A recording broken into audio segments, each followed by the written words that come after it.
Morning. आज हम सब क्लास 9th का साइंस का पहला चैप्टर पढ़ेंगे, जिसमें हम बहुविकल्पीय प्रश्न उत्तर को देखेंगे। जिसका पहला क्वेश्चन आपके स्क्रीन पर है। कणों के बीच सबसे कम आकर्षण बल।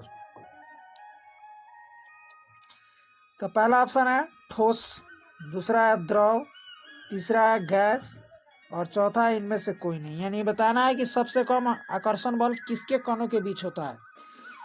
तो इसका जो आंसर हो जाएगा करेक्ट हो जाएगा सी, क्योंकि गैस के कण जो होते हैं स्वतंत्र अवस्था में रहते हैं, जिसके कारण वह तेजी से गमन करते हैं। अगला क्वेश्चन नंबर 2।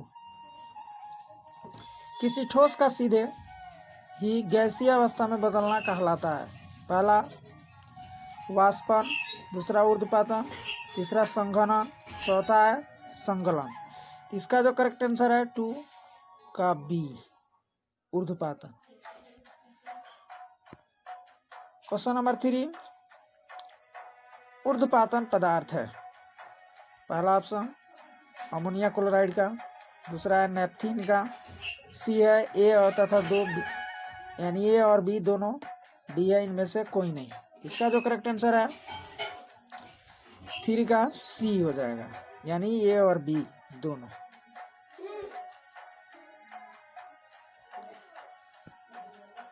Question number 4। किसी गैस को द्रवित करने के लिए चाहिए, क्या चाहिए? पहला ऑप्शन यानी किसी भी गैस को द्रव में बदलने के लिए क्या चाहिए? तो पहला है उच्च दाब तथा ताप, दूसरा है निम्न ताप तथा उच्च दाब, तीसरा है निम्न ताप तथा दाब, चौथा है उच्च ताप तथा निम्न दाब। तो इसका जो करेक्ट आंसर है 4 का बी हो जाएगा, यानी हमें निम्न ताप तथा उच्च दाब चाहिए किसी भी गैस को द्रव में बदलने के लिए। अगला क्वेश्चन, वाष्पीकरण वह प्रक्रिया है जिसमें जल वाष्प में बदलता है। यानी जल क्या है? वाष्प में बदलता है किन तापमानों पर? तो पहला जो ऑप्शन है 100 डिग्री पर, दूसरा है अपने क्वथनांक पर, तीसरा है अपने क्वथनांक से कम ताप पर, और डी नंबर है कमरे के ताप के परे। इसका जो आंसर है 5 का सी हो जाएगा, यानी अपने क्वथनांक से कम ताप पर। Question number 6।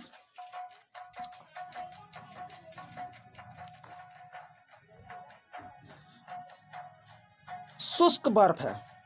पहला ऑप्शन बिना पानी वाला बर्फ, दूसरा है ठोस कार्बन डाइऑक्साइड, सी है ठोस कार्बन मोनोऑक्साइड, डी है इनमें से कोई नहीं। तो यहाँ जो करेक्ट आंसर है 6 का बी हो जाएगा, यानी कि बी हो जाएगा, ठोस कार्बन डाइऑक्साइड होता है शुष्क बर्फ।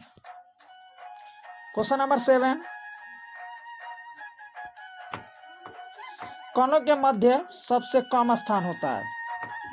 यानी 2 कणों के बीच सबसे कम स्थान किनके बीच होता है? तो पहला ऑप्शन है गैसों में, दूसरा है द्रवों में, तीसरा है ठोस में और डी में है इनमें से कोई नहीं। तो यहाँ जो करेक्ट आंसर हो जाएगा सबसे कम स्थान 2 गैसों के बीच की, 2 कणों के बीच की दूरी तो होता है सी नंबर, यानी ठोस में होता है सबसे कम स्थान, क्योंकि ठोस एक दूसरे से बड़ी नजदीकी रहते हैं जुड़े हुए, उससे दूर द्रव होता है और उससे अधिक दूरी पर गैस होता है, जिसके कारण एक दूसरे से यह गमन करते हैं। Next question number 8। पदार्थ के कणों क्या होते हैं? पहला ऑप्शन के मध्य स्थान होता है, के मध्य आकर्षण बल होता है, सी में गतिज ऊर्जा होती है, डी में उपयुक्त सभी। तो यहाँ जो करेक्ट आंसर हो जाएगा 8 का डी नंबर हो जाएगा, यानी तीनों ही सही है पदार्थ के कणों के लिए। तो यहाँ जो इसका सही आंसर है डी नंबर। अगला क्वेश्चन नंबर 9। निम्न में पदार्थ नहीं है। तो पहला है हवा, दूसरा है गंध, सी है सर्दी, डी है शीतल पे। इसमें कौन पदार्थ नहीं है यह बतानी है। तो 9 का जो है सी नंबर जो है पदार्थ नहीं है। अगला क्वेश्चन नंबर 10। तरल कहलाते हैं, खाली स्थान में भरना है। पहला ऑप्शन है स्व और द्रव, दूसरा है द्रव और गैस, सी में है ठोस तथा गैस, डी में है ठोस द्रव गैस। तो इसमें तरल कहलाते हैं, तो इसमें कौन तरल होगा 10 में? तो बी नंबर जो है द्रव और गैस तरल अवस्था में होते हैं। Next question number 11। हम खुरच सकते हैं, पहला ठोस को, दूसरा द्रव को, सी है गैस को, डी है इनमें से कोई नहीं। यानी हम किसी को खोज सकते हैं। तो इन चारों ऑप्शनों में से चुनना है आपको। 11 का जो करेक्ट आंसर है पहला हो जाएगा, यानी ठोस को। क्वेश्चन नंबर 12,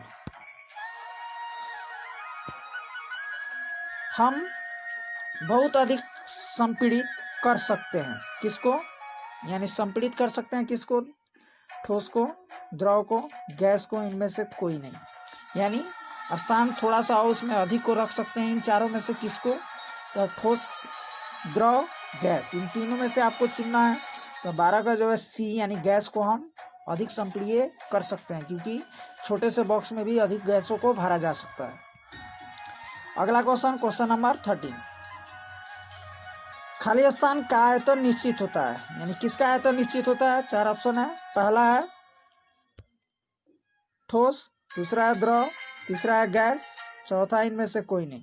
तो यहाँ जो करेक्ट आंसर हो जाएगा 13 का जो है बी नंबर हो जाएगा, यानी द्रव का आयतन निश्चित होता है। क्वेश्चन नंबर 14, बर्फ का गलनांक 0 डिग्री लिया गया है किस पैमाने में। तो पहला है फahrenheit में, दूसरा है केल्विन पैमाने में, तीसरा है सेल्सियस पैमाने में, चौथा है गैलीलियो पैमाने में। तो इसका जो करेक्ट आंसर है 14 का सी नंबर, यानी कि सेल्सियस पैमाने में बर्फ का गलनांक 0 डिग्री माना जाता है या लिया गया है। क्वेश्चन नंबर 15, आकार और आयतन निश्चित नहीं होते हैं। इन 4 ऑप्शनों में से चुनना है किनके आकार और आयतन निश्चित नहीं होते हैं। तो पहला है ठोस में, दूसरा है द्रव का, तीसरा है गैस, चौथा है इनमें से सभी।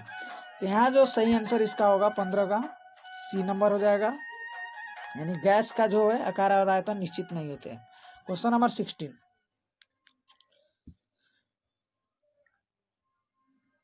रसोई घर में प्रयोग करते हैं। पहला एलपीजी, दूसरा है मिक, तीसरा है सीएनजी और डी है इनमें से सभी।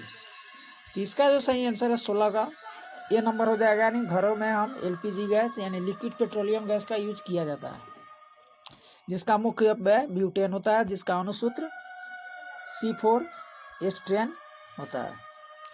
नेक्स्ट क्वेश्चन नंबर 17, वाहनों में प्रयोग की जाती है। पहला ऑप्शन है एलपीजी का, दूसरा है मिक का, तीसरा है सीएनजी और डी है इनमें से सभी। तो यहाँ जो सही हो जाएगा 17 का सी नंबर हो जाएगा, यानी इसमें सीएनजी का कंप्रेस्ड नेचुरल गैस का यूज किया जाता है, जिसका पूरा नाम होता है। क्वेश्चन नंबर 18, बर्फ का गलनांक होता है। पहला ऑप्शन है 100 डिग्री सेंटीग्रेड, दूसरा है 273 केल्विन, तीसरा है 273 सेंटीग्रेड और डी है 373 केल्विन। तो इसका जो सही आंसर है 18 का बी नंबर हो जाएगा, यानी कि 273 केल्विन। क्वेश्चन नंबर 19, जल का क्वथनांक है। पहला ऑप्शन है 0 डिग्री सेंटीग्रेड, दूसरा है 273 केल्विन, सी है 273 सेंटीग्रेड और डी है 373 केल्विन। तो इसका जो सही आंसर हो जाएगा 19 का डी नंबर हो जाएगा, यानी 373 केल्विन। क्वेश्चन नंबर 20, गर्मियों में घड़े का जल निम्नलिखित प्रक्रिया में से किसके कारण ठंडा होता है, यानी गर्मियों में घड़े का पानी ठंडा होता है किसके कारण। तो पहला जो है ऑप्शन प्रासरण है, दूसरा है विसरण है, तीसरा है बाष्प उत्सर्जन है, डी में है वाष्पन। यहाँ जो सही आंसर हो जाएगा 20 का डी नंबर, यानी वाष्पन के कारण गर्मी में घड़ों का जल ठंडा होता है।